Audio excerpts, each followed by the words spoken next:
Hey, what's up, guys? Back with another meta review. 22722, and not much has changed in the past week. Shiva was released, but that's besides the point. We're talking about ranked mostly. And as usual, we're going to start with the hunters and continue all the way down to the soul laners. And here we go. Izanami's still really, really good. High wave pressure. She can control the farm of the dual lane very, very well. She's good boxing potential. Her late game leaves a little bit to be desired, but she's still powerful. Ho Yi has seen a bit of a rise in that he's good against crit, and he also functions well as both a crit ADC and a pen ADC. He functions well with both builds, and people are still trying to figure out hunter builds right now.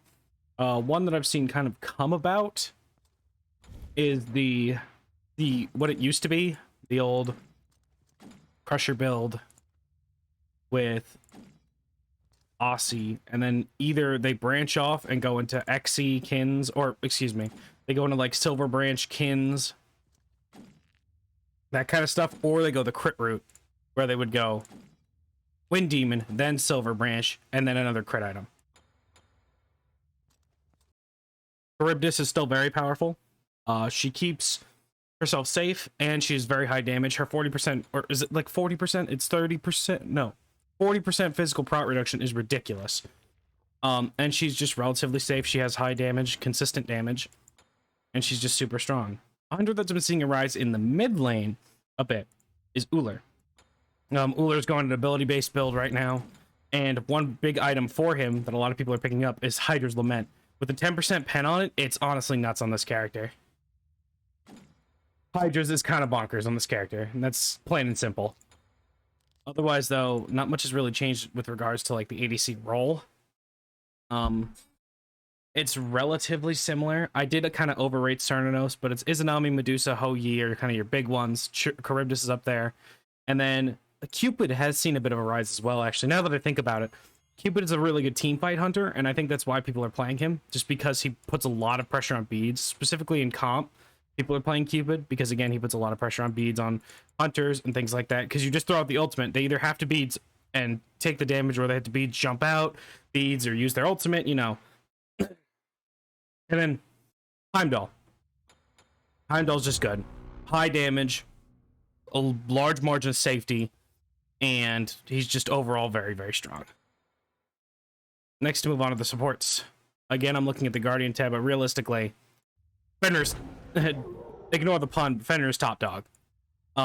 He kind of runs the meta right now in terms of supports.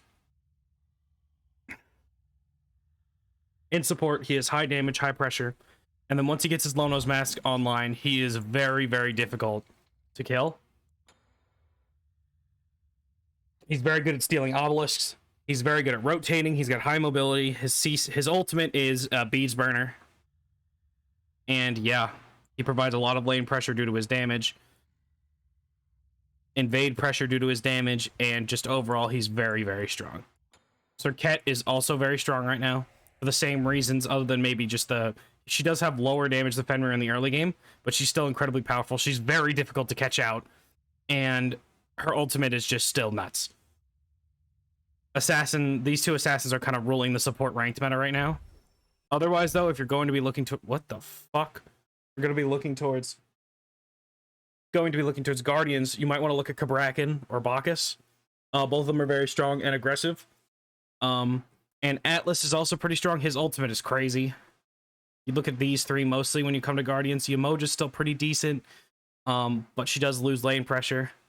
These three also have a decent amount of lane pressure and damage, except for Atlas. Atlas is kind of the outlier of that, but yeah, those are kind of your main ones. But if you want like a safety support, Athena's doing pretty well, Kepri's doing pretty well, Sobek's doing pretty well, and Jameer is just decent. Fafnir also looks really good right now. But again, the support meta is kind of dominated by the assassin supports. All right, mid. Thoth, still on top. Thoth's high damage, ridiculous power spike at one item, and overall just being the best. He has a lot of damage. He's doing ridiculous amounts. His ultimate's good secure, good just kill pressure, and he's very easy. He almost always has a CD up with his one. if you're hitting it consistently, you pretty much always have a CD up. And his passive provides extra pen. So at 2 pen items, you have almost essentially what is complete flat pen, like fully stacked. Yeah, Thoth is the best mid laner right now, hands down. Nobody would dispute that. Now for second place, people would dispute between probably Persephone and Agni. Agni's more of a setup character, but he also just does, but don't take that as he doesn't do damage, because this guy does ridiculous damage with his bombs and his 2 in the late game. You don't even have to set it up with the 2, or you don't even have to hit the 2, you just set it up and then you hit bombs with it. It's ridiculous. Agni does an insane amount of damage right now with the double flat pen build, and he's strong, and I'm happy for that, because we have not seen Agni in a while. So yeah. But with Persephone, she is very similar in that she is a setup character, but don't make that mistake in thinking she doesn't do damage. Persephone is doing ridiculous damage right now with her 2-1 combo, and then her ultimate is just a beads burner. It's very difficult to deal with. She's relatively safe, although she can be caught out, but Persephone's kind of nuts right now. Definitely don't overlook her in your games. Otherwise, Soul is still decently strong. She's okay. She has pressure in the mid lane, but she does get outperformed and outranged by Thoth, Agni, and Persephone. And I guess as another pickup, you could go with Tiamat. Tiamat's just still very strong. She has very high damage. She has good commit with her tanks. She can dive really hard. And she just overall has a unique property in mages that is kind of... How do I put this? She's unique in that she can get in there and stay in there with her damage. And despite not building... If you only build 1 tank item, you feel tanky, and even if you don't build a tank item, you feel somewhat tanky. Someone who has been building tank items and getting away with it, though, is Zeus. Like I said last week, he's been looking towards this sort of build with his first 3 items, and he's still dying, but he's getting a ton of damage off in the meantime. So yeah. It's kind of just how your mid is right now. You either got mages that are trying to build tanky and still do damage when they die, or just completely obscene high damage numbers. Those are definitely the ones you want to look at. Let's look at junglers. Daji looked incredible this weekend at in the qualifiers for SEC. She looked nuts. She's a beads burning tool that pairs very well with someone like Fenrir or like Cupid or somebody else who puts a lot of pressure on beads. She has high damage, she has decent mobility, and she's pretty good into characters like Thoth or Agni who don't have inherent CC immunity in their kits. Also a lot of soul lane warriors right now, or a couple of them, and the guardians that are played there don't have CC immunity in their kits.